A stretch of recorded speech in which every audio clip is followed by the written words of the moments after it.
en dan wil ek vra dat al die kindertjies moet asseblief vorentoe kom. Sit in hierdie heel eerste 2 rye. Al die kindertjies gou vorentoe asseblief, dat ons julle lekker naby het. En dan kan julle solank julle Bybels oopmaak, of julle Bible apps, of julle iPads, of julle Bybels, by Romeine hoofstuk 8. Ons gaan saam lees vanmôre Romeine hoofstuk 8, net so 10 vinnige versies. Romeine hoofstuk 8.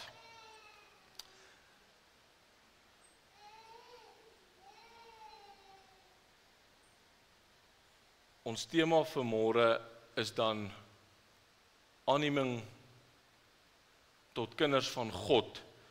Aanneming tot kinders van God. So Romeine hoofstuk 8.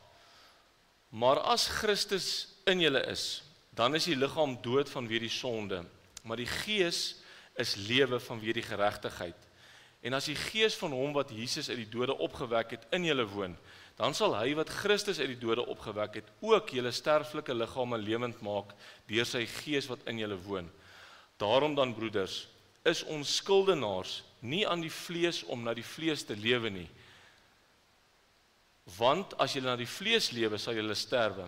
Maar as julle deur die gees die werke van die liggaam doodmaak, sal julle lewe. Want almal wat deur die gees van God gelei word, die is kinders van God. Mooi oplet na daai versie, vers 15. Want julle het nie ontvang 'n gees van slawerny om weer te vrees nie, maar julle het ontvang die gees van aanneming tot kinders, deur wie ons roep, Abba, Vader. Die Gees self getuig saam met ons gees dat ons kinders van God is. En as ons kinders is, ook dan ook erfgename. Erfgename van God en mede-erfgename van Christus.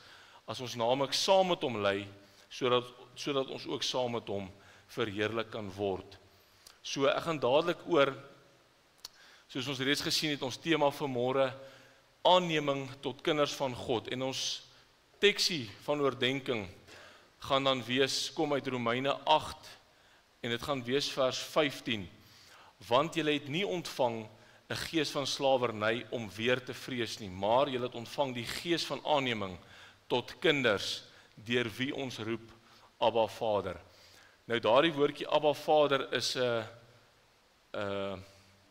amper sê ek Hebreëus, dis 'n Arameese woord wat eintlik dieselfde beteken as wat ons pa. Ons sê nie altyd vir ons pa Vader.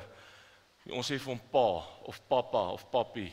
Dit is daardie woord met 'n diepe respek wat net op God van toepassing is. So daai woord Abba, Vader is eintlik, dit staan vir Papa Vader, wat dan 'n diepe respek het. So 3 kort puntjies vanmôre. Ons gaan weer terug verwys na die teks. Dit is eintlik so 'n ryk teks. En so ons sal weer terugkom daar. So ons 3 punte vanmôre vinnig is God se hart vir kinders. Goed, so julle wat vanmôre hier sit, julle weet dit dalk nie, maar God het 'n absolute hart vir kinders. Ons gaan nou 'n bietjie daarna kyk. En dan punt nommer 2 gaan wees die verskille tussen aanneming en pleegsorg. In die Engels praat hulle van adoption of foster care. Okay. En dan die derde puntjie, Bybelse bevestiging dan nou van aanneming, wat ons vandag weer na gaan kyk. So, kom ons spring dadelik weg met punt nommer 1, net gou 'n slukkie van hierdie vat. Kom ons kyk bietjie, hoe lyk God se hart vir kinders. So, God het aarde toe gekom in die vorm van Jesus, hy het mens geword en hy het onder ons kom woon, en in Jesus se bediening op aarde, het hy 'n paar keer met kinders te doen gehad, en 'n paar keer wat kinders in die geselskap ingekom het. En kom ons kyk, wat het Jesus gesê oor kinders. En daardie hulle is nou die ouers. Jesus het gesit en hy het wonderwerke gedoen, hy het mense aangeraak wat blind was, siekes gesond gemaak. En terwyl hy hierdie wonderwerke doen, het die ouers kindertjies na hom toe gebring, eintlik maar net laat hy hulle moet seën. En die ouers, het kindertjies na hom gebring, dat hy hulle kon aanraak. En die disippels wat en die disippels het die wat hulle gebring het, die ouers, bestraf. So die pappas en mammas het die kindertjies na Jesus toe gebring, maar daar's so baie mense klaar om Jesus, en toe, die disippels sien, maar hoorie, hierdie gaan nou eintlik die mekaarspel raak, met al die klomp kinders hierso, hulle moet net 'n bietjie wag en eers 'n bietjie Engel toe bestraf die disippels die ouers, en sê, wag net 'n bietjie met julle kinders, staan net 'n bietjie terug, dat ons net gou 'n bietjie kan klaarmaak hierso, en wat sê Jesus toe? Maar toe Jesus dit sien, het hy hulle baie kwaadlik geneem. So die disippels dog, hulle raas met die pappas en mammas, toe raas Jesus met die disippels, toe sê hy vir hulle, los hulle. Toe sê hy, laat die kindertjies na my toe kom, en verhinder hulle nie. Verhinder beteken, moet hulle nie keer, laat hulle kom. Want hy sê, voorwaar ek sê vir julle, elkeen wat die koninkryk van God soos 'n kindjie ontvang, sal daar nooit ingaan. Nie soos 'n kindjie ontvang, hy sal daar nooit ingaan nie. En hy het sy arms om hulle geslaan, en sy hande op hulle gelê en hulle geseën. So, dis net so klein beginpuntjie van hoe Jesus werklik waar oor kindertjies voel. Absoluut die kroon van sy skepping. 'n tweede voorbeeld, Matteus 18, vers 1 tot 6. In daardie uur het die disippels na Jesus gekom en gesê, nou in watter uur was dit? Kan ek gou vir julle sê, Jesus was op pad tempel toe. Hy was op pad tempel toe gewees saam met sy disippels, en toe hulle by die tempel kom toe, moes hulle eintlik nou maar 'n geldjie ingooi, soos ons vanmôre kollekte opgeneem het.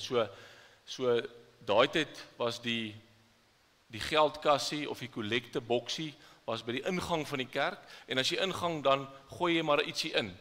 Maar hulle het niks gehad om in te gooi nie. So dit is nou, hulle is nou pad tempel toe, en Jesus gaan nou in die tempel saam met die disippels in. So ek wil gou vir julle net vinnig 'n kort storieetjie lees van wat gebeur het. So in daardie uur, om te weet watter uur is dit, moet ons teruggaan na Matteus 17 toe. Goed. Matteus 17, net die laaste deel. Die tempelbelasting. Jesus betaal die tempelbelasting. Goed, hulle gaan pad kerk toe. Hulle het nie iets om in te gooi nie, maar hulle moet gou iets hê. Nou weet hulle nie waar gaan hulle iets kry. Hulle het nie nou geld by hulle nie. En Petrus vra vir Jesus toe, maar waar gaan ons nou geld kry om iets in te gooi? En hoor wat sê Jesus vir hom. En toe hulle in Kapernaum kom, het die wat tempelbelasting ontvang na Petrus gegaan en gesê, betaal julle meester nie tempelbelasting nie. Gooi julle meester dan nou nie 'n geldjie in by die kerk nie. En hy antwoord ja, en toe hy in die huis kom, was Jesus voor hom en sê, wat dink jy, Simon, van wie neem die konings van die aarde tol of belasting? Van hulle seuns of van die vreemdelinge? So Jesus sê vir Petrus klaar, hy weet wat is daar gesê aan die buitekant nou. Hy sê nou maar, van wie vat hulle geld? Van die vreemdelinge of vat hulle van die kerkmense self geld? Petrus antwoord hom van die vreemdelinge. En Jesus sê vir hom, dan is die seuns vry, maar dat ons hulle geen aanstoot mag gee nie. Gaan na die see toe, gooi 'n hoek uit en neem die eerste vis wat opkom. Petrus was 'n visserman, né? Hy was 'n visserman. So Jesus sê vir hom, weet jy waar gaan jy nou 'n geldjie kry? Gaan gou na die see, aan die strand toe, gooi gou 'n lyn uit, 'n aas in die water, dan gaan jy 'n vis vang. En dan die eerste vis wat opkom, maak sy bek oop en jy sal 'n starter kry, dis 'n muntstuk. Neem dit en gee dit vir my en vir jou aan hulle. Hoe cool is dit? En nou is hulle in die kerk en nou kom ons by hoofstuk 18 en in daardie uur het die disippels na Jesus gekom en gesê, wie is tog die grootste in die koninkryk van die hemele? Dis 'n groot vraag. Julle weet daar's kerke wat vandag glo as jy sekere goeders doen en sekere goeders sê en op 'n sekere manier is en aanbid en kerk hou, dan gaan jy om die tafel of aan die regterkant van Jesus sit, of jy gaan in die binnekring in die hemel eendag sit, in die voorste rye, soos wat julle vanmôre sit. Maar hoor wat sê Jesus, toe roep Jesus 'n kindjie na hom, en laat hom in die midde staan, en hy sê, voorwaar ek sê vir julle, as julle nie verander en soos hierdie kindjie word nie, swaar woorde, sal julle nooit die koninkryk van die hemele ingaan nie. Elkeen wat vir homself verneder, soos hierdie kindjie, hy is die grootste van die hemele, in die hemele. So julle dink julle is miskien nou klein, maar in liewe Jesus se oë is julle die heel grootste en belangrikste vir die hemel. En elkeen wat een van sulke kindjies in my naam ontvang my. Maar elkeen wat een van hierdie kleintjies wat in my naam glo, laat struikel. Dit is vir hom beter dat 'n meelsteen aan sy nek gehang word en hy wegsink in die diepte van die see. So, Jesus sê, as iemand 'n kindjie wat aan hom behoort laat struikel, laat verlei of laat ander goeters glo of hom probeer laat anders te dink as wat Jesus werklik waar die verlosser is, wat ons moet aanneem om in die hemel te kom. Vir hom so iemand is dit beter dat 'n meelsteen aan sy nek gehang word. Nou, hoe lyk 'n meelsteen? 'n Meelsteen is 'n ding wat in die ou dae gebruik word, 'n donkie in 'n paal vasgemaak en dan het hulle in so 'n ronde sementkrib 'n groot, baie swaar klip gesit. Dan loop die donkie nie rond, dan maal hy druk koring of mielies fyn om dan nou iets mee te bak. So wie van julle weet wat bak 'n mens met koring wat fyn gemaak is? Koringmeel. Dink gou mooi as jy daar sy, Menaitjie, Jaden, Sissa, ek het julle gesien, brood te bak, nê? En wat maak 'n mens met mielies wat fyn gemaak is? Pap, julle is te slim. Julle is net te slim. OK. So dis hoe 'n meelsteen lyk. Daar's 'n fotootjie van hoe hy werklik lyk daar regs bo. Nou ek het gaan tel op daai muur. Dis 24 stene hoog, nê? Nou 24 stene. Onder is 2, 4, 6, 8, 10, 12, 14, 16, 18, 20, 22, 24. So daai klip is so hoog wat julle daar regs bo sien. So hoog en hy's omtrent so dik. So hy weeg maklik 1 tot 2 ton wat hy gaan weeg. So Jesus sê, as iemand 'n kindjie laat struikel, moet so klip, hy het 'n lekker gat in die middel wat jy 'n tou kan neersit, om sy nek vasgemaak word, jy moet in die see gooi. Dis hoe kwaai Jesus is oor iemand wat kindertjies verlei.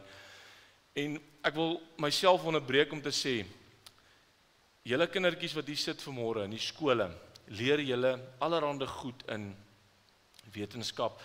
Ek weet nie wat is aardrykskunde se nuwe naam nie, maar dis geografie of so iets van die aarde wat miskien miljoene jare oud was en dinosaurs wat miljoene jare.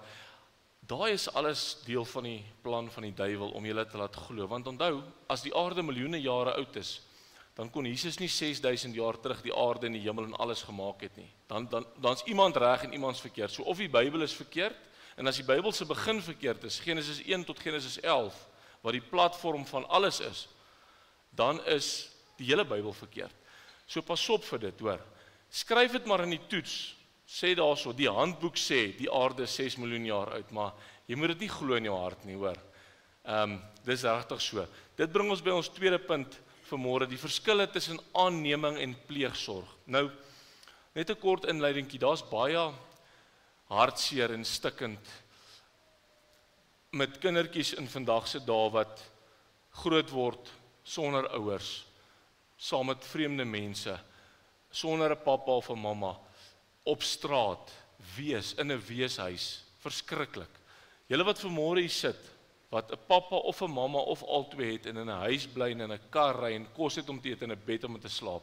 Julle is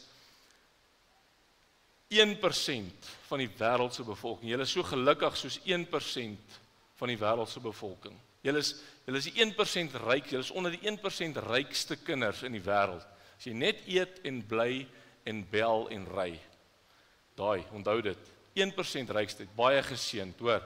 So pleegsorg of dan nou soos die Engelsman sê, foster care. Nou in Amerika is dit groot. Mense neem kindertjies aan, maar daai kindertjies is eintlik onder die regering se reëls nog. Die ouers kan nie maak soos hulle wil nie, hulle moet maak soos die regering sê. So hierdie kindjie gaan in 'n huis en hy kry 'n pleegsorg pappa en mamma, 'n foster parent. Van kleins af partykeer, bly saam met daai ouers, maar as die regering besluit na 10 jaar die huis is nie meer reg nie of die ouers is nie meer reg nie, dan kan hulle daai kind wegvat. Dis verskriklik. Goed. So kom ons kyk gou 'n bietjie wat is die verskil tussen pleegsorg en aanneming. Ons praat vanmôre oor aanneming in God se familie. Maar kom ons kyk hoe lyk dit in 'n wêreldse familie, aanneming. Pleegsorg is 'n tydperk, is tydelik of net vir 'n seisoen. Aanneming se tydperk is permanent of vir altyd. Pleegsorg, die kind behou sy of haar identiteit. Met ander woorde, jy hou jou naam in jou van, as jou naam Pietie van der Merwe is, en jy kry 'n pleegsorg pa en ma, bly jou naam Pietie van der Merwe. As daai pa en ma jou eendag aanneem wettiglik en teken, en hulle van is van Rensburg, dan word jy Pietie van Rensburg. Jou identiteit verander, jy kry 'n nuwe identiteit. Jy word Pietie van Rensburg, seun van Piet en Sannie van Rensburg. Verstaan julle? Goed. Dan die kind is nie wettig deel van die familie in pleegsorg nie, maar die kind word wettig deel van die familie by aanneming. En dan ook, die kind het geen aanspraak op erfdeel nie. So as daai pa en ma eendag doodgaan, het die pleegsorgkind nie aanspraak op, hy erf niks van die pa en ma nie. Hy is eintlik nog steeds 'n buitestander, waar by aanneming word daardie kind 'n erfgenaam in die familie. Met ander woorde, as daai pappa 'n plaas het eendag, of hy het 'n strandhuis, of hy het 'n mooi bakkie, of hy het 'n mooi geweer en visstokke en golfstokke en enige iets, dan erf daardie kinders daardie goed by die pappa van sy besittings. So, dit is 'n kort, net 'n vergelykingkie tussen pleegsorg en aanneming. Nou wil ek nou 'n kort videoetjie speel. So ek gaan hier uitgaan, julle moet net 'n oomblik gee. Ek kon hom nie so gedownload het dat ons hom kyk nie, maar ek gaan gou vir julle 'n kort videoetjie speel van wat gebeur tydens so aanneming. Hoe dit lyk en wat 'n groot oomblik dit nou eintlik is. Dis die klank, is ons reg daar so agter, nê? Kom ons kyk hom. Toon maar die kyk. Wow, that's so cool. Can I open it? Yeah, I think there's like socks and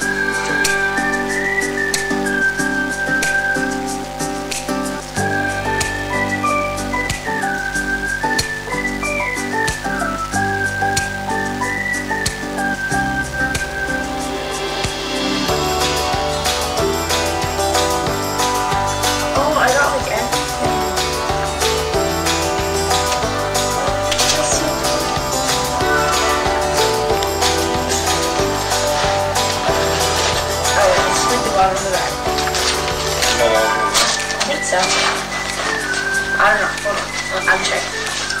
It's so cool. It's like Christmas. yeah, pretty much. And then here's papers. What's it say?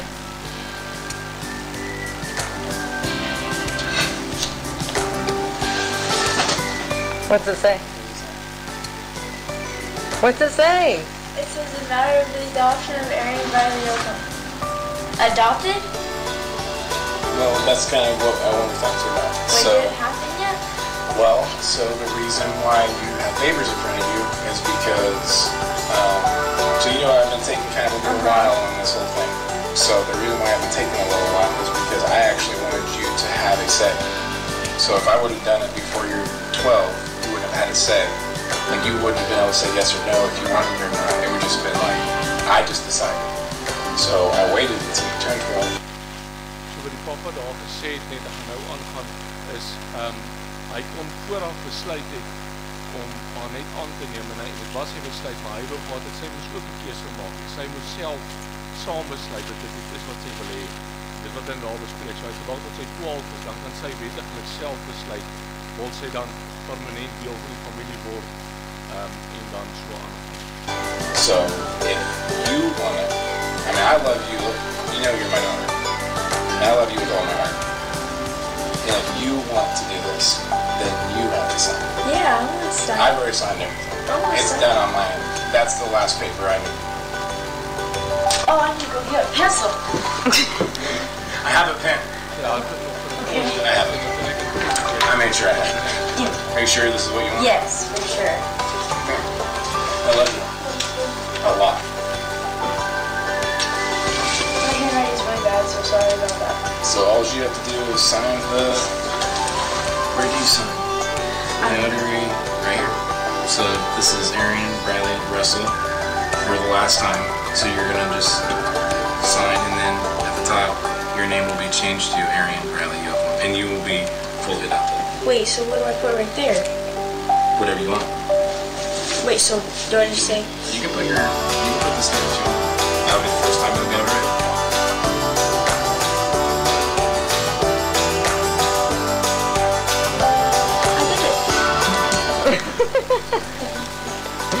And that's it. Yay! Arian Yoakum. And that's why your bag says Yoakum on it. Oh, I didn't even notice that. We had Kale put Yoakum on it, so I pretty thought-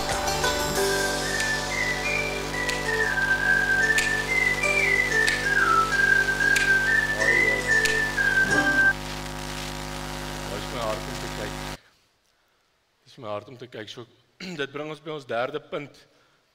En daai videoetjie wat ons nou gekyk het en die punte van bevestiging van aanneming. Gaan ons net na 'n paar versies kyk en 'n paar punte wat nou toepaslik is op daai videoetjie en dan ook nou by ons punte van pleegsorg, van aanneming, ekskuus. So Bybelse bevestiging van aanneming is die tydperk is permanent.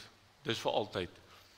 Die oomblik as jy aangeneem word in God se familie, as jy vir Jesus aanvaar en in hom glo dat hy vir jou gesterf het, al jou sondes betaal het en dat hy weer opgestaan het en hy's opgevaar hemel toe en hy kom weer terug om ons te kom haal, dan word jy permanent, dan word jy aangeneem in God se familie. Kom ons kyk wat sê die Bybel daaroor. Johannes 10 vers 28. En ek gee julle die ewige lewe. Ekskuus, ek gee hulle die ewige lewe. Jesus praat van sy skape daar in Johannes 10 vers 7 en 26 van sy skape, sy kinders wat sy stem ken. Dan sê hy aan hulle, aan sy kinders, ek gee hulle die ewige lewe en hulle sal nooit verlore gaan tot in ewigheid nie. En niemand sal hulle uit my hand ruk nie. Vers 29 sê, die Vader het hulle aan my gegee en die Vader is groter as almal en niemand kan hulle uit die hand van my Vader ruk nie. Dan 1 Tessalonisense 4 vers 16 tot 18, dit is ons wederkoms versie waar Jesus ons gaan kom haal. Hy gaan so, want die Here self, Jesus self, sal van die hemel neerdal met 'n geroep, met die stem van 'n aartsengel, met geklank van die besuin van God.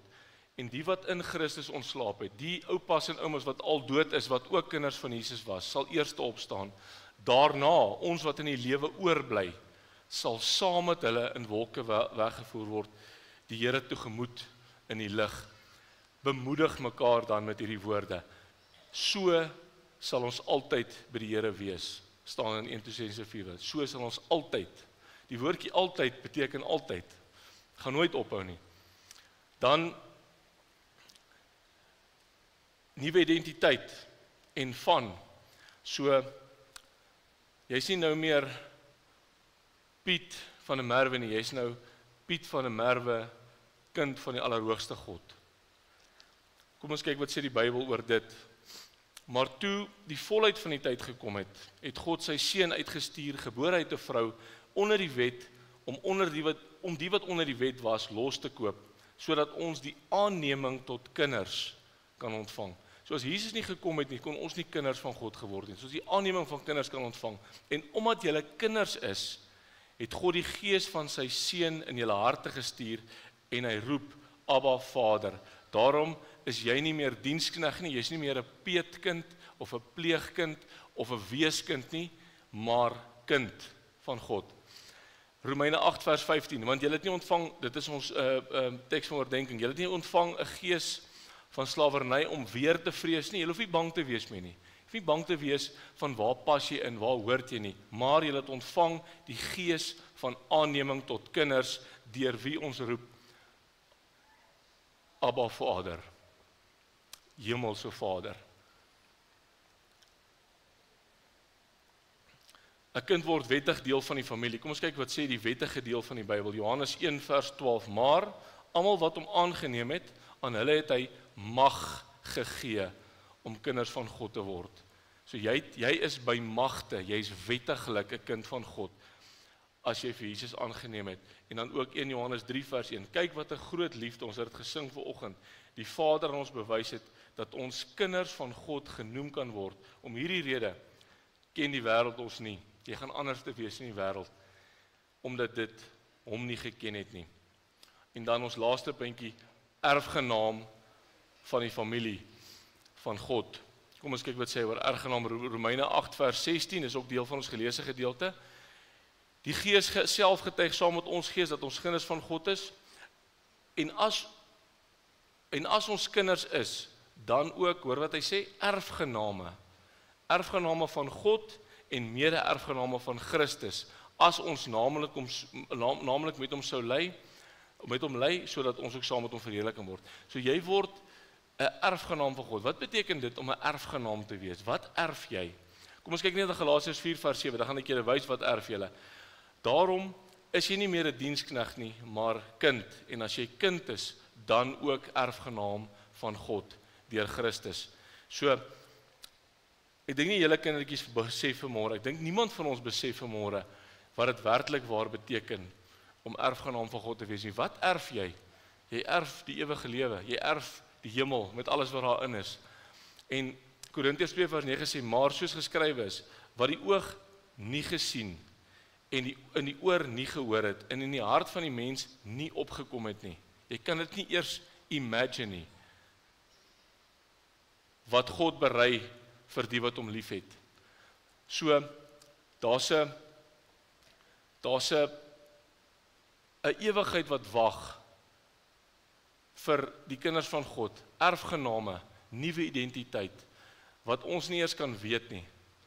Ek meen die strate van die hemel gaan eendag van goud wees.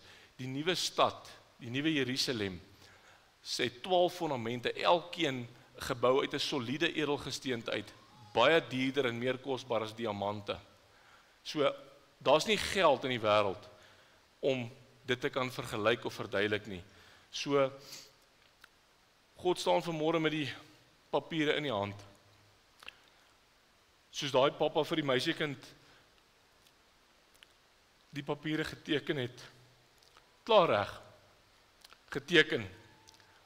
Hy vra net vanmôre vir ons, is ons reg om ook te teken? In pen. Permanent. Kom ons maak seker. Ons sit net so, aansluit ons die hoofde. Amen. Hemelse Vader, dankie dat ons vanmôre U kan aanroep as ons Hemelse Vader. Abba Vader, U wat eerste lief gehad het, U wat eerste uitgereik het na ons toe. U wat se hand en sy arm nooit te kort is, wat sy oor nooit te swaar is nie. U wat bly vergewe op vergewe, U wat genade op genade het, liefde op liefde wat ver bo menslike verstand kan wees, 'n goddelike liefde, 'n agape liefde. Dankie dat ons vanmôre net weer eens kan besef dat as dit nie vir U was wat die plan gemaak het sodat ons aanneming tot kinders van God kon gekry het deur Jesus wat vir ons gesterf het nie, dan was ons ver verlore. Ons loof en ons dankie daarvoor. Hemelvader, dit wat ons nou gaan volg, die res van hierdie verrigtinge wil U vir ons kom seën, glad en vlot sal verloop en dat ons almal dat ons verskillende paaie sal gaan en rigting sal gaan vanmiddag, veilig weer by ons bestemming sal terugbring. Ons loof en ons dankie daarvoor in Jesus wondernaam. Alraai julle, ons gaan 'n slotlied sing.